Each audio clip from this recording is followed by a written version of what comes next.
Good morning. कैसे बच्चों? सब स्वस्थ होंगे। ये देखिए बेटा, आपके सामने एक टॉपिक लिखा है कारक। कौन सा टॉपिक है बेटा? कारक। और ये भी यूपी पुलिस में 1 या 2 नंबर का आपको देखा जाएगा कंटेंट। ठीक है बेटा? ये देखिए, सबसे पहले बेटा कारक की परिभाषा। संज्ञा या सर्वनाम का संबंध विशेषकर क्रिया के साथ बताया जाए। संज्ञा या सर्वनाम का संबंध विशेषकर क्रिया के साथ बताया जाए, उसे क्या कहते हैं बेटा? कारक कहते हैं। कारक शब्द का अर्थ अगर पूछे तो क्रिया को करने वाला। अगर कारक शब्द का अर्थ पूछे तो क्या लगा होगा बेटा? क्रिया को करने वाला। क्लियर है? अब यहां देखिए बेटा, विभक्ति क्या होती है? कारक को प्रकट करने के लिए संज्ञा सर्वनाम के साथ जो चिन्ह लगाया जाता है उसे क्या कहते हैं? विभक्ति कहते हैं। जैसे राम ने, तो ये क्या है? ये चिन्ह है। ये क्या है? संज्ञा। संज्ञा के साथ जो चिन्ह लगाया गया ये क्या होती है बेटा? विभक्ति। क्लियर है? अब ये देखिए बेटा, कारक की संख्या कितनी होती है बेटा? 8। तो बेटा कुछ मेन चीजें जो आपको बेटा याद रखनी है। कारक, कारक का शाब्दिक अर्थ क्रिया को करने वाला। ठीक है बेटा? दूसरा पॉइंट, कारक कितने प्रकार के होते हैं? 8। एक तो बेटा कारक और एक उसकी विभक्ति आपको बिल्कुल याद रखनी है। ठीक है बेटा? कारक और उसकी विभक्ति। बेटा पुराने पेपर उठाकर आप यूपी पुलिस के देखोगे तो आपको मिलेगा कि सबसे ज्यादा क्वेश्चन सिर्फ कारक और विभक्ति से ही आ गए हैं। पूरा पढ़ने की जरूरत भी है, फिर भी टॉपिक को क्लियर करेंगे। जैसे बेटा क्या है? कर्ता। तो कर्ता का जो चिन्ह होता है या विभक्ति होती है क्या होती है बेटा? ने। कर्ता ने। कर्म को करण से। और ध्यान रखना बेटा, ये द्वारा के अर्थ में प्रयोग होगा। किसके प्रयोग होगा बेटा? द्वारा। या आप लिख सकते हो ब्रैकेट में साधन। जब किसी क्रिया को करने के लिए साधन की आवश्यकता पड़ेगी तो किसका प्रयोग करेंगे? करण का।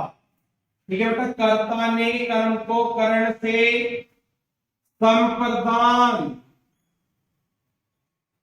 और संप्रदान की विभक्ति होती है बेटा को और के लिए। ठीक है बेटा? देखो यहां भी को का प्रयोग हो रहा है, लेकिन इस को का प्रयोग यहां देने के रूप में अर्थ होगा। बेटा किसके प्रयोग होगा? देने के अर्थ में, यानी कि दान देने के अर्थ में को का प्रयोग होगा। कर्ता ने कर्म को करण से संप्रदान को के लिए अपादान से। और इस वाले से का प्रयोग होगा बेटा अलग के अर्थ में, जब हम किसी से कोई चीज अलग कर देंगे। कर्ता ने कर्म को करण से संप्रदान को के लिए अपादान से अलग होने के भाव में अधिकरण में पे और पर। ठीक है बेटा? संबंध का, के, की, रा, रे, री और संबोधन हे राम। क्लियर है बेटा? ये 8 प्रकार के कारक आपके सामने लिखे हुए, उनकी विभक्ति लिखी हुई है। इन कारक की विभक्ति आपको याद होना बहुत जरूरी है। एग्जाम की दृष्टि से बेटा यही पोर्शन 90% काम कर जाएगा तुम्हारा। कर्ता की विभक्ति ने, कर्म को करण की से, लेकिन द्वारा यानी कि साधन के रूप में। संप्रदान को के लिए, को का अर्थ देने के लिए, अपादान से अलग होने के भाव में, अधिकरण में पे पर, संबंध का के की रारेरी और संबोधन हे राम। तो कितने कारक होते हैं बेटा? 8 प्रकार के। ये देखिए बेटा, आपके सामने कारक की स्थिति लिखी हुई है। कितने प्रकार के होते हैं? 8। कितने प्रकार के कारक होते हैं? 8। ये लिखे हैं बेटा सब आपके सामने जो मैंने लिखे हैं। इनकी विभक्ति भी बेटा सब कुछ लिखी हुई है, पीडीएफ में आपको प्रोवाइड हो जाएगी। मैंने बताया था कि अगर किसी बच्चे को हिंदी की पीडीएफ चाहिए हो तो इस नंबर पे कॉल कर लें। कॉल नहीं बेटा, सिर्फ मैसेज करेंगे व्हाट्सएप, आप इसमें व्हाट्सएप कर देना, ठीक है बेटा, और आपको पीडीएफ प्रोवाइड हो जाएगी पूरे टॉपिक की, बिल्कुल साफ साफ जैसे यहाँ लिखी हुई है। कर्ता ने कर्म को करण से के द्वारा संप्रदान के लिए को अपादान से अलग होने के भाव में संबंध का के की रारेरी अधिकरण में पर संबोधन है। क्लियर बेटा? अरे ये सब क्या है बेटा? इनके चिन्ह है। अब हम पहले कारक की तरफ आते हैं, कर्ता कारक। इसमें क्या बात याद रखनी है? क्रिया को करने वाले को कर्ता कारक कहते हैं। इसकी विभक्ति ने है, यहाँ पे बेटा लिखी हुई है। ने विभक्ति का प्रयोग केवल भूतकालीन क्रियाओं के साथ होता है। ये देखो बेटा, ये आप नोट बना लो अच्छे से। अगर कोई सेंटेंस वाक्य भूतकाल में है तो ने विभक्ति आपको बेटा वाक्य में दी होगी, और कोई सेंटेंस अगर वर्तमान या भविष्य काल में है, इसमें बेटा या तो वर्तमान काल में हो या भविष्य काल में हो, तो यहाँ पे आपको ने नहीं मिलेगा।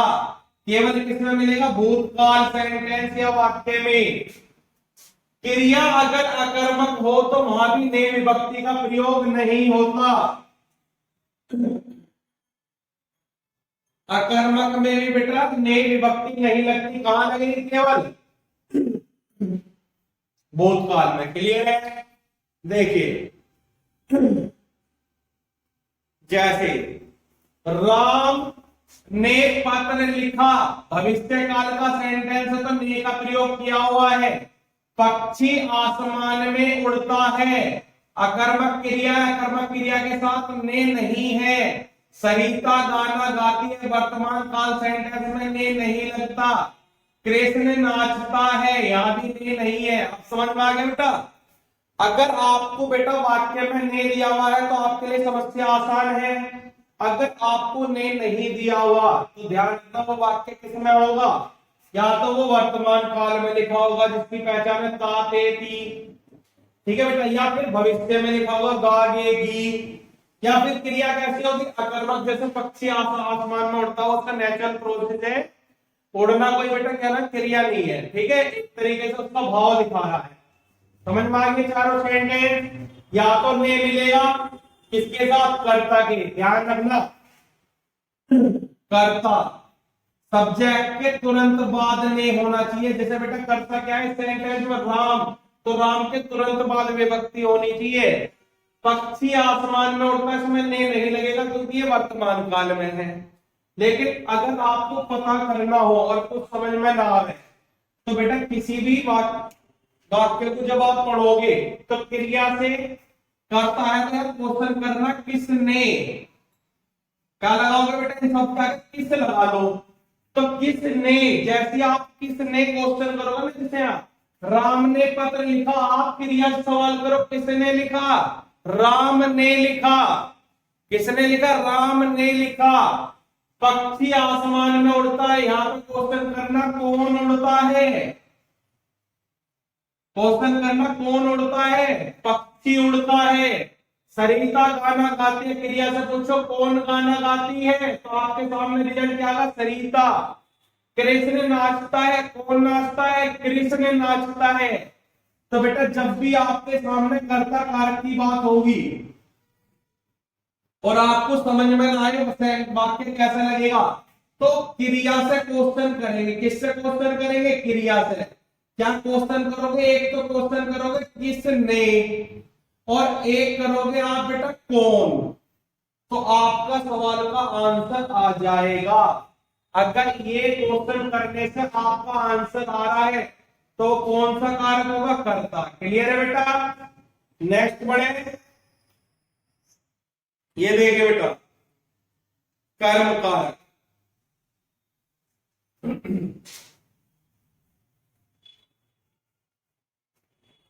जब क्रिया का फल कर्म पर पड़ता है उसे कर्म कारक कहते हैं। इसकी विभक्ति क्या है बेटा? को। तो देखो कर्म की विभक्ति क्या लिख रही है बेटा? को लिख रही है। को विभक्ति का प्रयोग केवल सजीव कर्म के साथ होगा, निर्जीव के साथ को का प्रयोग नहीं होता। कर्म कारक में आपको 2 नोट लिखने हैं बस। अगर क्रिया कैसी है बेटा? सॉरी, क्या लिखा हुआ है? को विभक्ति का प्रयोग केवल सजीव कर्म के साथ। आपका कर्म कैसा होना चाहिए? सजीव। अगर सजीव है तो आपको वहां पे को विभक्ति दिखाई देगी, और अगर आपका कर्म बेटा निर्जीव है तो आपको को विभक्ति वहां नहीं मिलेगी। क्लियर है? को विभक्ति का प्रयोग नहीं होगा। ये देखिए बेटा, राम ने रावण को मारा, राम ने रावण को मारा। ठीक है बेटा, यहां को मिल गया। और रावण क्या है बेटा? ये देखो, कर्ता, कर्म और क्रिया। तो कर्म के बाद को लिखा हुआ है। क्लियर है? अब हमें पता लग गया राम ने किसको मारा। यहां क्या लगा हो गया? जब भी बेटा ये वाला कर्म कारक ढूंढना हो तो कौन सा क्वेश्चन करोगे? किस को। तो तुम्हारा बेटा आंसर तुरंत आएगा, किस को। आप पूछो बेटा क्रिया से, किसको मारा? रावण को। किसको मारा? रावण को। और बेटा अगर मुझे कर्ता पूछ रहा होता किसने मारा? राम ने। अब बच्चों के मन में एक सवाल उठा है कि राम ने रावण को मारा। अब बच्चे कह रहे हैं कि सर इसमें ना 2 विभक्ति होगी। एक तो विभक्ति ये लग रही, एक ये लग रही। जब ऐसी कंडीशन हो, एक वाक्य में 2 विभक्ति हो, तो बेटा सबसे लास्ट वाली लेवल, लास्ट में कौन सी है? ये वाली लेंगे। क्लियर है? समस्या खत्म। अब देखो बेटा, अशोक दूध पीता है, मुझे नहीं पता, मैं क्रिया से लगाऊंगा किसको पीता है। तो आप क्या कहोगे? सर दूध को पीता है। यहाँ पे को क्यों छिपा हुआ है? क्योंकि यहाँ दूध क्या है बेटा? निर्जीव है। तो निर्जीव वाली अवस्था में को का प्रयोग नहीं होता। बालक ने कुत्ते को मारा। आप क्रिया से पूछो किसको मारा? कुत्ते को। और बेटा यहाँ पे कुत्ता क्या है? सजीव है, तो सजीव के साथ को का प्रयोग हुआ है। 2 विभक्ति लग रही है, लास्ट वाला आंसर होता है। सीता फल खाती है। आप पूछो बेटा किसको खाती है? फल को खाती है। फल क्या है? निर्जीव, और निर्जीव के साथ को का प्रयोग नहीं करते। ये देखिए बेटा, कवि कविता लिखता है। पूछो क्रिया से किसको लिखता है? कविता को। तो आपका आंसर आ गया। दूसरी बात, कविता निर्जीव है तो निर्जीव में को का प्रयोग नहीं होगा। क्लियर है? नेक्स्ट देखिए बेटा, तीसरा कारक। तीसरा कारक है आपका करण। कौन सा कारक है बेटा? तीसरा आपका करण कारक। देखिए, जब कर्ता कार्य करते समय जिन साधनों का प्रयोग करता है, तो बेटा इसमें हमें किसकी आवश्यकता पड़ेगी? साधन की आवश्यकता पड़ेगी किसी काम को करने में। तो हम क्रिया से क्वेश्चन पूछेंगे किस से। क्वेश्चन क्या करोगे? किस से। ये देखो, से विभक्ति हो करण की, और से विभक्ति किस रूप में प्रयोग हो? साधन में। तो हमारा रिजल्ट तुरंत आएगा। देखो, मनोज पेन से पत्र लिखता है। मैं इससे पूछ रहा हूं किससे लिखता है? पेन से। तो साधन क्या है इसमें? पेन है। क्या है बेटा? साधन पेन। और बेटा यहाँ पे तुम्हें दिखाई भी दे रहा है चिन्ह से। राधा चाकू से सब्जी काटती है। मैं कहता हूं सब्जी किससे काटती है? चाकू से काटती है। तो साधन का काम कौन कर रही है? चाकू। जब बेटा किसी काम को करने में ना किसी की सहायता ली जाती है तो बोलते हैं साधन। जैसा पत्र लिखने के लिए हमें क्या चाहिए? पेन। सब्जी काटने के लिए क्या चाहिए? चाकू। क्लियर है? राम ने रावण को बाण से मारा। पूछो किससे मारा? बाण से। तो साधन क्या है इसमें? बाण है। उसे लाठी से मारा। पूछो किससे मारा? लाठी से। साधन क्या है? लाठी। और साधन की विभक्ति क्या हो बेटा? से। तो इसमें आपको से लगा हुआ मिलेगा। और क्वेश्चन कैसे करोगे? किस से। क्लियर है? और बेटा जैसे सेंटेंस में तीन विभक्ति है, ने, तो, से, तो लास्ट वाला आंसर। क्लियर है? अब देखिए बेटा संप्रदान कारक।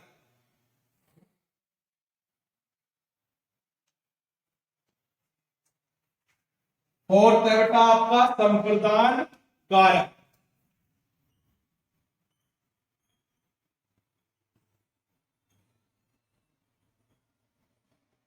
संप्रदान कारक की विभक्ति होती है क्या बेटा? के लिए। क्या विभक्ति होती है बेटा? के लिए। और एक होती है को। लेकिन इस को का प्रयोग हम किसके अर्थ में करेंगे?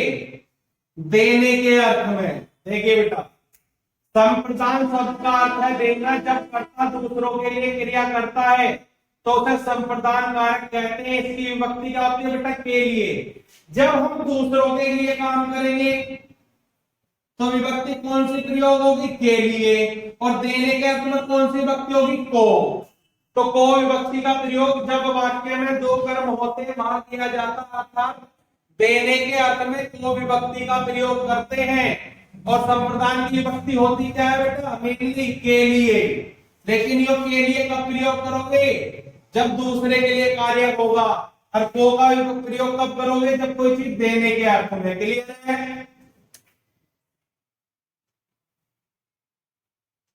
देखिए बेटा सेंटेंस, आलोक माँ के लिए दवा लाया। तो के लिए लिखा हुआ, कोई समस्या ही नहीं। संप्रदान की होती है विभक्ति। कविता ने सविता को पुस्तक दी। अब बताओ देने के अर्थ में किसका प्रयोग हो रहा? को का। तो ध्यान रखना जब भी देने के अर्थ में प्रयोग होगा तो हम को लगा देंगे।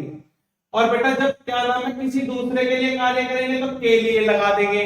और के लिए विभक्ति किसकी होती है? संप्रदान की होती है। क्लियर है? भिखारी को भिक्षा दो तो देखो देने के अर्थ में को का प्रयोग। और दूसरे के लिए कार्य करेंगे तो के लिए।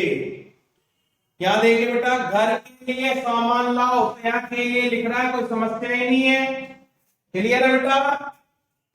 इसके बाद देखिए अपादान कारक।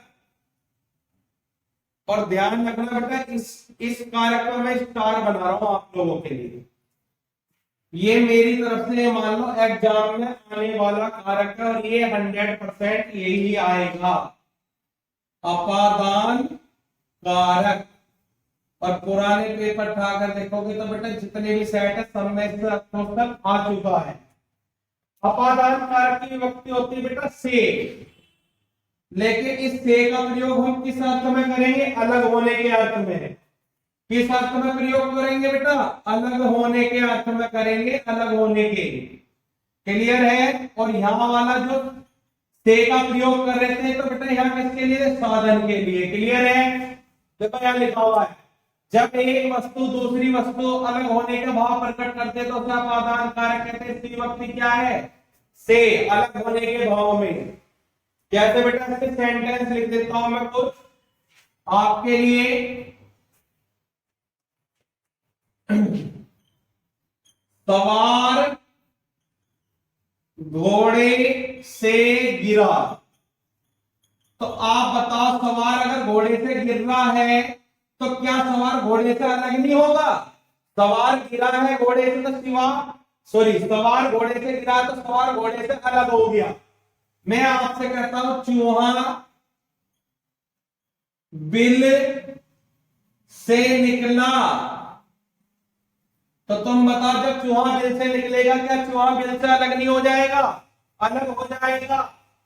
जैसे मैं आपसे कहूं रेलगाड़ी प्लेटफॉर्म से जा चुकी, तो आप बताओ क्या रेलगाड़ी प्लेटफॉर्म से अलग नहीं हुई है? अलग हो चुकी है। पत्ता पेड़ से गिरा, तो आप बताओ जब पत्ता पेड़ से गिरेगा क्या पत्ता पेड़ से अलग नहीं होगा? बिल्कुल होगा। तो अपादान कारक की विभक्ति क्या होती है बेटा? से। और से का प्रयोग भी हम किस में करेंगे? अलग होने के भाव में। क्लियर है? ये देखिए बेटा आगे